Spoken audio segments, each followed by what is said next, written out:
NDA form ஆனதை திமுகவால் ஜீர்ணிக்க முடியல. அது நீங்கள் அதுக்கப்புறம் அந்த டைமில் வந்த முதல்வருடைய பேட்டி, திமுக தலைவருடைய பேட்டிலாம் பார்த்தீங்கன்னா, அந்த மெயின் ஸ்ட்ரீம் மீடியாலாம் வச்சு கூட்டணி உடஞ்சிரும், அவர் என்டிஏ அலையன்ஸ் ஜெயிக்கணும்னா இங்கே பாஜக அதிமுக கூட்டணி ஆட்சி வரும்ன்ற மாதிரி சில குழப்ப வேலைகள் எல்லாம் நடந்தது. அதெல்லாம் மீறி தான் பண்ணாங்க. ஓபிஎஸ் ஒரு பக்கம் மறுபடியும் தூண்டி விட்டுருந்தாங்க. டிடிவி கிட்டத்தட்ட ஒரு லெவலுக்கு வந்துட்டார். இனி நம்ம ரொம்ப இது பண்ண தேவையில்ல, திமுக வீழ்த்தப்பட வேண்டும் அப்படின்றதுல உறுதியாக இருக்கணுன்ற மாதிரி அவர் வந்துட்டார்.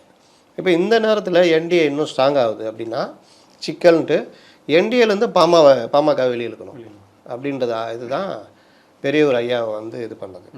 அவர் வெளியில் வர்ற நேரத்தில் தான் இவர் அன்புமணி ராமதாஸ் நம்ம என்டிஏ கூட்டணியில் இருந்தால் தான் கரெக்டு அப்படின்றப்போ தான் அவர்களுக்குள்ள ஒரு உரசல் வருது. அது ஈகோவாக மாறிடுது, ரொம்ப அப்பா பிள்ளையோட ஈகோவாக மாறுது.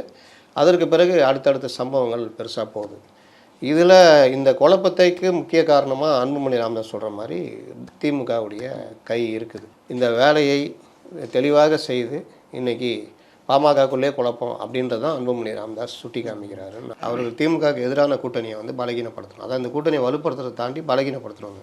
ஆனால் இதில் ஒரு காமெடி என்னென்னா, இவர்களுடைய கூட்டணி பலகீனப்பட்டு கொண்டே வருகிறது.